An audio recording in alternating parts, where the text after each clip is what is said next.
Bismillahirrahmanirrahim. Assalamualaikum warahmatullahi wabarakatuh.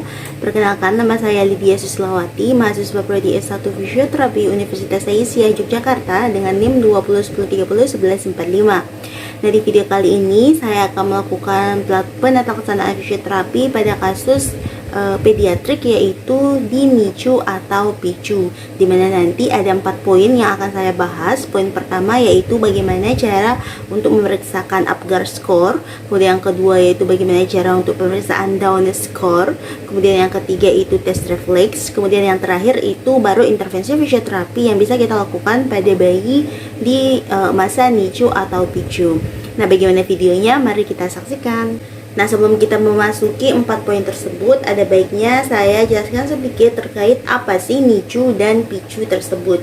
Jadi, NICU merupakan singkatan dari Neonatal Intensive Care Unit, di mana NICU ini diberikan atau digunakan kepada pasien anak-anak di bawah usia 28 hari. Jadi, NICU ini jika ada kegawat daruratan, kondisi kegawat daruratan atau kondisi patologis pada bayi saat dia baru lahir sampai usia 28 hari, maka akan segera menuju ruangan NICU atau Neonatal Intensive Care Unit.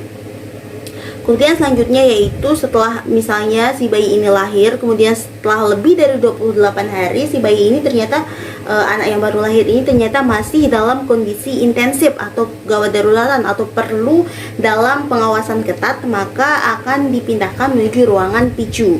PICU ini merupakan singkatan dari Pediatric Intensive Care Unit, di mana PICU ini diberikan untuk anak-anak usia lebih dari 28 hari atau lebih dari 1 bulan sampai dengan usia 18 tahun. Nah, kondisi-kondisi bayi yang bisa diindikasikan untuk memasuki ruangan NICU atau PICU ini, pertama, ketika si bayi saat bayi baru lahir, maka bayi itu tidak menangis.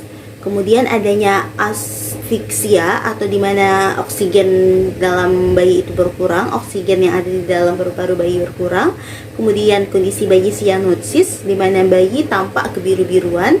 Kemudian bayi kurang cairan, adanya penyakit bawaan, pendarahan hebat, dan adanya epilepsi atau panas yang berlebihan pada bayi, sehingga bahkan sampai menimbulkan kejang-kejang.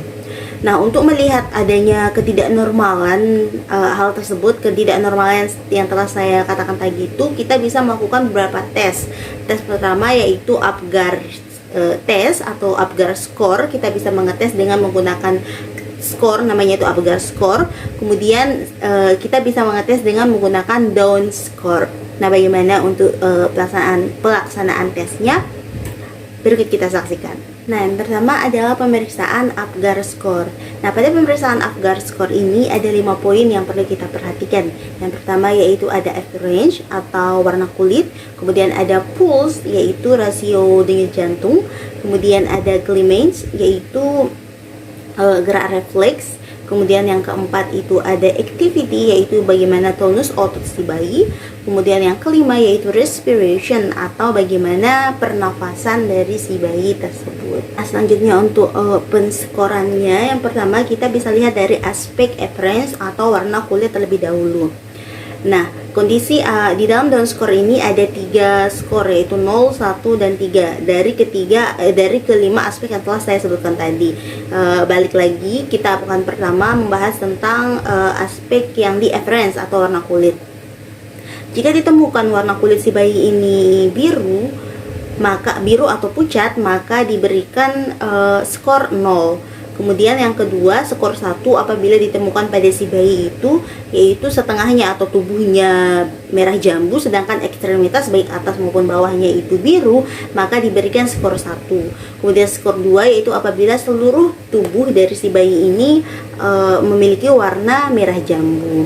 Kemudian lanjut, yang kedua kita akan menuju aspek pulse atau frekuensi denyut jantung. Skor 0 kita berikan apabila denyut jantung si bayi ini tidak ada atau kosong, tidak ada denyutan sama sekali. Kemudian kondisi 1 atau skor 1 kita berikan apabila denyut jantung yang ditemukan pada si bayi ini kurang dari 100. Kemudian skor 2 kita berikan apabila denyut jantung si bayi lebih dari 100.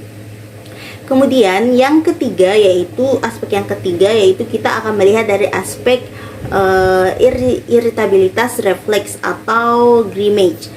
Grimmage kita berikan skor 0 apabila si bayi tidak ada refleks sama sekali, tidak ada gerakan sama sekali, hanya diam. Kemudian skor 1 kita berikan apabila si bayi meringis. Kemudian skor 2 kita berikan apabila si bayi menangis dengan kuat. Mohon maaf, tadi yang skor 0 itu kita berikan jika tidak ada respon, tidak ada respon seperti dia tidak menangis, kemudian dia tidak bergerak dan lain-lain. Kemudian poin yang keempat kita bisa lihat dari activity atau kita lihat dari tonus ototnya. Skor 0 kita berikan apabila si bayi jika dites apabila si bayi ini flaccid atau keras atau kaku. Kemudian skor 1 kita berikan apabila si bayi ada gerakan fleksi sedikit, baik itu di anggota gerak atas maupun anggota bergerak bawahnya. Kemudian skor 2 apabila kita temukan bahwa si bayi ini bergerak bebas. Kemudian selanjutnya yaitu kita lihat dari poin respiration. Poin respirationnya itu kita lihat dari bagaimana si bayi ini teratur untuk melakukan gerakan nafas. Skor 0 kita berikan apabila si bayi tidak ada pernafasan. Kemudian skor 1 kita berikan apabila si bayi ini bernafas dengan pelan dan sangat force atau sangat tidak teratur dan pelan. Kemudian skor 2 kita berikan apabila si bayi ini pernafasannya baik dan si bayi menangis dengan baik. Berikut tadi merupakan pemberian skor dari Apgar skor dari 5 poin, kemudian diberikan antara 0, 1, atau 2. Setelah kita melakukan pemeriksaan Apgar skor dari kelima poin tersebut, yang pertama tadi ada appearance yaitu warna kulit, kemudian yang kedua itu ada pulse atau frekuensi denyut jantung, kemudian yang ketiga ada grimmage ya, yaitu ada iritabilitas refleks, kemudian yang keempat itu ada tones otot atau activity, kemudian yang kelima ada respirasi tersebut. Nah, kemudian hasil dari kelima poin tersebut itu kita jumlahkan. Nah, setelah kita jumlahkan hasil penjumlahannya itu kita lihat dari beberapa keterangan. Ada 3 keterangan yang bisa kita temukan di dalam Apgar skor ini. Yang pertama yaitu ada kondisi bayi normal, kemudian kondisi bayi moderate asphyxia, kemudian yang terakhir itu ada asfiksia berat. Dimana setelah kita jumlahkan, jika hasil penjumlahannya itu antara 7 sampai 10, maka ditemukan bahwa si bayi ini bayi normal atau tidak ada kondisi asfiksia. Kemudian jika ditemukan itu antara 4 sampai 6, maka kondisi si bayi bisa dikatakan bahwa si bayi mengalami asfiksia sedang.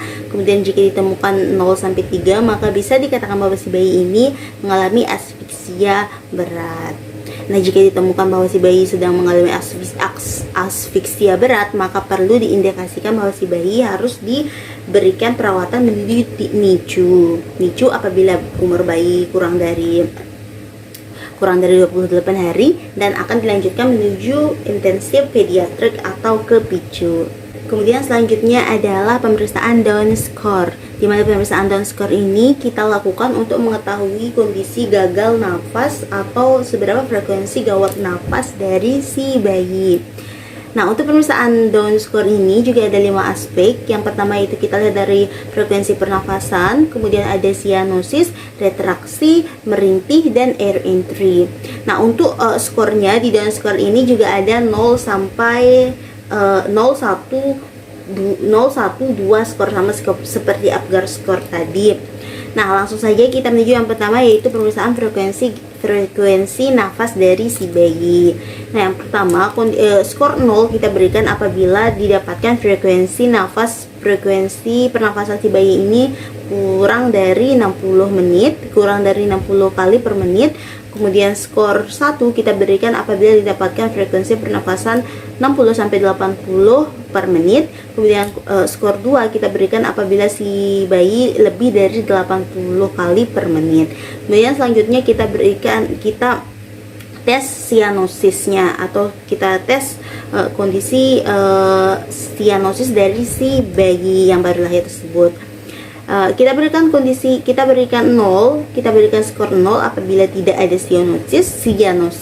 Kemudian kita berikan kondisi 1 atau skor 1 apabila kita taruh si bayi ini di udara kamar di udara kamar dengan frekuensi suhu kamar. Kemudian kondisi 2 kita berikan, atau skor 2 kita berikan dengan kondisi dimana O2-nya sekitar 40%. Perlu diperhatikan cyanosis ini adalah kondisi dimana kita akan lihat si bayi ini mengalami kebiruan. Kemudian selanjutnya yaitu tentang retraksi, yaitu poin retraksi. Poin retraksi yang bagian 0 atau skor 0 kita berikan apabila tidak ada retraksi pada si bayi. Kemudian skor 1 kita berikan apabila kondisi retraksinya ringan, dan skor 2 kita berikan apabila apabila kita temukan retraksinya itu sedang atau berat. Kemudian untuk poin yang ketiga poin yang keempat yaitu kita bisa lihat merintih, kondisi di mana si bayi ini merintih. Skor 0 kita berikan apabila si bayi tidak ada merintih. Skor 1 kita berikan apabila perintihannya terdengar dengan stetoskop. Kemudian skor 2 kita berikan apabila merintih kita terdengar secara langsung tanpa menggunakan alat stetoskop. Kemudian yang terakhir yaitu poin air entry. Poin air entry kita berikan skor 0 apabila terdengar jelas. Kemudian skor 1 apabila lemah atau lambat, dan skor 2 apabila air entry tidak ada udara yang masuk atau tidak ada tidak ada air entry yang masuk ke dalam pernapasan pasien. Nah, untuk keterangan dari down score ini kebalikan ya dengan Apgar score tadi. Kalau Apgar score tadi semakin besar semakin bagus. Kalau misalnya yang down score ini semakin besar semakin gawat gitu ya. Kondisi jika kita setelah ditambahkan hasilnya tadi, setelah kita tes kemudian kita tambahkan sama sejarahnya seperti Apgar score tadi, jika kita mendapatkan penjumlahannya itu kurang dari 4, maka kondisi si bayi itu tidak ada gawat nafas. Kemudian jika kita dapatkan skornya 4-7, maka adanya ancaman gawat nafas. Kemudian jika kita dapatkan lebih dari 7, maka si bayi fix mengalami gawat nafas. Nah, jika kita dapatkan lebih dari 7, maka segera kita taruh si bayi ini menuju ruang NICU atau PICU. Baik, selanjutnya kita akan menuju pemeriksaan refleks pada bayi, di mana pemeriksaan refleks ini kita berikan tidak hanya kepada pasien atau tidak hanya kepada bayi yang memiliki indikasi mengalami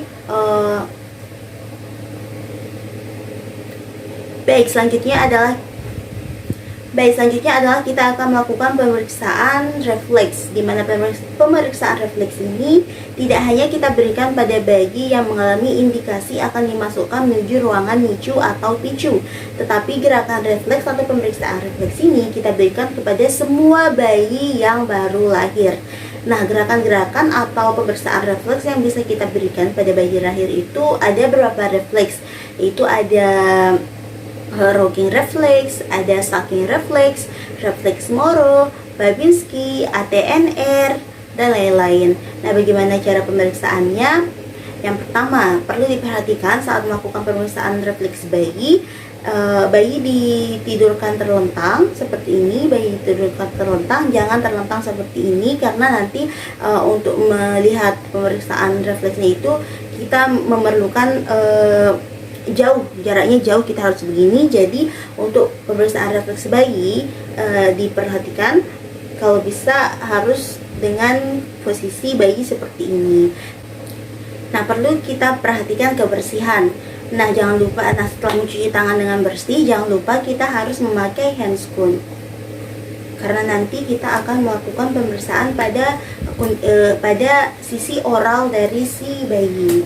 Jadi jangan lupa kebersihannya tetap diperhatikan.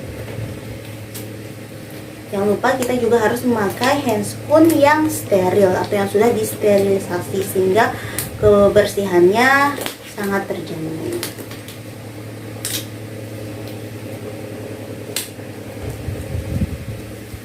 Nah, setelah kita menggunakan handscoon yang bersih, maka refleks pertama yang kita tes pada si bayi yaitu dengan memberikan refleks rocking. Refleks rocking ini yaitu refleks mencari, dimana penata laksanaannya seperti ini. Maka maka kita ketuk-ketuk atau kita sentuh-sentuh, kita berikan rangsangan di sekitar mulut si bayi, dimana nanti si bayi akan mencari atau misalnya kita taruh di sini, ketuk di sini, maka si bayi akan langsung seperti ini. Dan jika kita ketuk di sini, maka si bayi akan mencari langsung seperti ini. Dimana reflex stroking ini tujuannya itu agar si bayi itu lebih sensitif terhadap puting nantinya, sehingga dia itu proses mencari putingnya baik, sehingga nanti jika proses mencari putingnya baik, maka nanti proses memasukkan cairan atau proses menyusuinya juga baik, sehingga cairan nutrisi pada si bayi juga akan terpenuhi. Nah, selanjutnya refleks yang kedua, kita bisa memberikan refleks sucking. Refleks sucking yaitu kita masukkan, karena ini masih kecil, kita bisa menggunakan kelingking kita masukkan seperti ini, maka nanti si refleks bayinya akan menghisap atau akan men-sucking dari jari yang kita masukkan tadi. Nah, perlu diperhatikan sebelum kita memasukkan jari kita, jika memang belum dirasa terlalu bersih, maka kita bisa membersihkan menggunakan air. Jadi kita harus siapkan air dan kita bersihkan dari kelingking kita yang bakalan kita masukkan ke bagian oral dari si bayi tersebut. Nah, kemudian tes yang kedua yaitu refleks Moro. Nah, refleks Moro kita berikan yaitu refleks terkejut atau bisa kita sebut dengan refleks terkejut.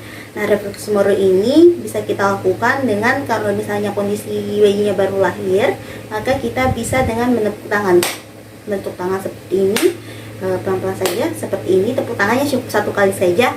Nah, kondisi jika si bayi refleks Moronya atau refleks terkejutnya bagus, maka si bayi akan mengekstensikan tubuhnya. Misalnya dia akan mengekstensikan tangannya terkejut, kayak kita misalnya kita akan terkejut seperti itu, maka si bayi akan mengekstensikan tangannya dan juga mengekstensikan kakinya. Kemudian refleks yang kedua yaitu refleks selanjutnya kita bisa memberikan refleks ATNR. Refleks ATNR yaitu dimana kita memfleksikan salah satu tangan seperti ini. Fleksikan salah satu tangan seperti ini, maka si bayi akan menengok menuju ke tangan yang tidak difleksikan, atau dia akan asimetris, berarti si bayi akan menuju tangan yang tidak artinya asimetris, yaitu tidak simetris. Jadi si bayi akan menuju ke kiri. Misalnya kita fleksikan si tangannya itu tangan yang kita fleksikan ini adalah tangan yang kiri, maka si bayi akan menuju arah kanan. Ini ATNR. Kemudian STNR simetris. Yang simetris jika kita angkat yang kanan, maka si bayi akan menoleh menuju yang ke kanan. Kemudian refleks selanjutnya yaitu Grabs reflex. Grabs reflex ini bertujuan untuk mengetahui kekuatan-kekuatan otot yang ada di bagian dari ekstremitas atas dari si bayi. Untuk pelaksanaan grab refleks, kita bisa memberikan sentuhan atau rangsangan di bagian jari-jari dari si bayi. Nah, setelah kita memberikan sentuhan, jika si bayi ini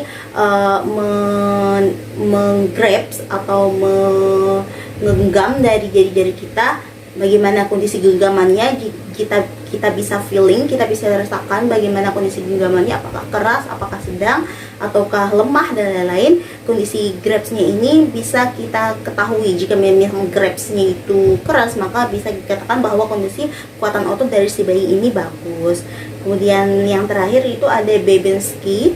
Babinski ini kita lihat dari telapak kaki si bayi. Nah, kondisi kita untuk rangsangannya kita bisa rangsang seperti ini.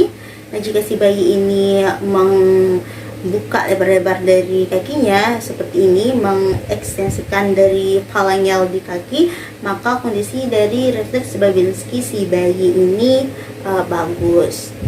Nah, jika ditemukan saat kita melakukan pemeriksaan refleks, ada beberapa refleks yang tidak dilakukan dengan benar, atau ada beberapa refleks yang tidak bagus refleksnya, maka bisa diindikasikan bahwa si bayi kita masukkan menuju ruangan NICU atau PICU. Baik, selanjutnya kita akan menuju pada proses fisioterapi pada bayi di kondisi NICU dan PICU. Nah, biasanya seharusnya di sini si bayi itu berada di dalam inkubator, maka kita imajinasikan bahwa si bayi ini sedang berada di dalam inkubator. Nah, pertama fisioterapi, pengenalan fisioterapi yang bisa kita berikan yaitu positioning. Kita di sini memerlukan handuk ataupun alat untuk menjaga positioning dari si bayi ini. Hal yang kita lakukan yang pertama, kita akan menaruh handuk di seluruh bagian dari si bayi. Nah, jika misalnya masih belum, maka kita tambah di bagian yang belum, misalnya di bagian ini, di bagian dari tungkai bawah kita taruh. Nah, seperti ini semuanya. Maka jika sudah positioning seperti ini, maka kita tutup inkubatornya, kita diamkan selama kurang lebih 1 atau 2 jam. Positioning seperti ini. Nah, jika positioning dalam keadaan lying atau dalam keadaan supine sudah, maka kita berikan positioning side lying. Perlu diperhatikan positioning side lying, kita bisa posisikan ke kiri, miring kiri terlebih dahulu. Maka diperhatikan tangan bayi jangan sampai tertindih, maka kita berikan di sini, kita angkat tangannya, kemudian pelan-pelan kita miringkan ke kanan, kemudian jangan lupa kasih janggalan di sini. Janggalan di sini. Jangan lupa, jangan sampai ada bagian yang tertindih. Nah, setelah side lying seperti ini, maka kita diamkan sama kurang lebih 1 jam atau 2 jam di dalam inkubator. Kemudian kita tutup inkubatornya. Perlu diperhatikan karena di dalam inkubator biasanya bayi banyak sekali di sini dipasang alat-alat untuk memonitoring keadaan pacu jantung dan lain-lainnya, pernafasan dan lain-lainnya. Maka perlu diperhatikan alat-alat yang terpasang di bagian bayi tersebut juga. Nah, jika sudah, maka kita diamkan lagi, kemudian kita kembalikan menuju positioning, menuju ke arah bagian kanan. Maka kita kembalikan pelan-pelan, ini kita sangka si bayinya pelan-pelan, kemudian kita tidurkan, dan ini kita kembalikan. Nah, karena ini akan positioning ke kanan, maka yang kanan kita angkat, kemudian kita miringkan pelan-pelan. Jangan lupa ininya taruh di sini. Nah, pelan-pelan kita diamkan lagi 1-2 jam. Kemudian kita kembali dan kita lakukan positioning awal lagi.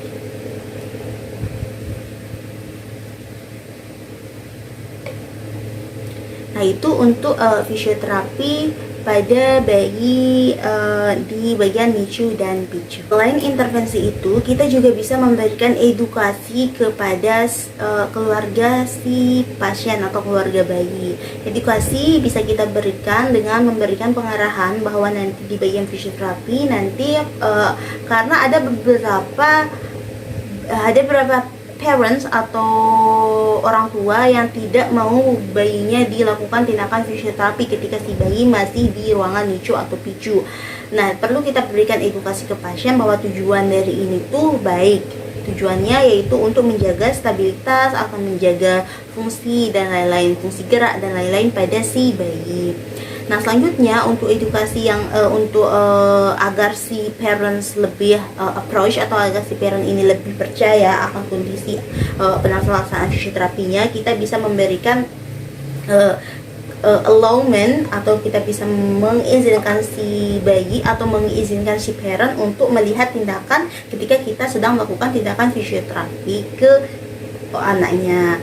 Kemudian selanjutnya yaitu kita juga bisa memberikan edukasi berupa kan si bayi ini kondisinya di inkubator itu lama, di NICU atau PICU itu lama, bahkan bisa sampai setahunan atau bahkan ada yang sampai sebulanan dan lain-lain.